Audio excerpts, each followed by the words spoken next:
Kung isa ka sa mga hindi nakasecure ng BTS Goyang, then ito na yung pagkakataon mo na makanood ng free concert sa March 21st. So isa-isahin natin yung details. So first ito yung event details. So it will happen March 21st, 2026 at 8 p.m. or 7 p.m. dito sa atin. And then sa Gwanghwamun Square, gaganapin yung free concert and it will last for around 1 hour. And as you can see, your free reservation siya. Although may nakita ko na ayun, no, sa baba is mag-charge sila ng booking fee. So hindi nila disclose kung magkano pero siguro minimal lang. And ito yung seat plan. So makinig kayo kasi itong A1, A2, and A3 hindi na siya pwede mabook kasi yan yung mga, dyan nila ilalagay yung mga nanalo sa Weavers na raffle.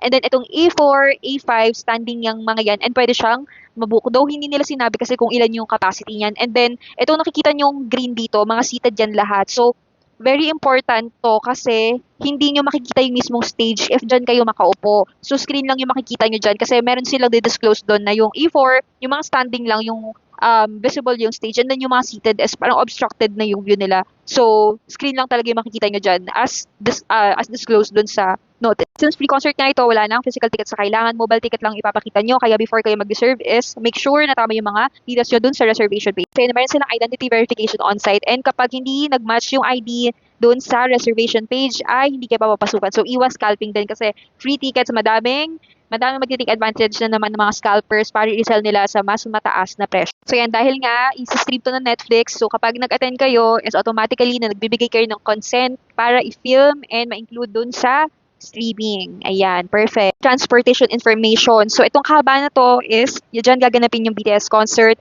And then, itong sa gilid na to is, nakasarado yan. So dito nakalagay yun. Sabi dito, heavy traffic is expected around the venue on the day of the event and parking and travel time may be significantly delayed. We strongly recommend using public transportation and arriving early. Ayan, so dapat kapag nakabook kayo dito, plan ahead talaga. And mas maganda na pumunta kayo dun sa venue ng mas maaga. So ang general sale ay sa Monday na, February 23rd at 8 p.m. So that is 7 p.m. sa atin. So paano kayo makakapag-reserve? Punta lang kayo dun sa Knoll. And then, hanapin nyo lang yung BTS Live and nandun lahat ng details. So, ganun din. Same process lang din sa BTS Goyang. And remember, parang nasa 18,000 lang yata yung available tickets, if not mistaken.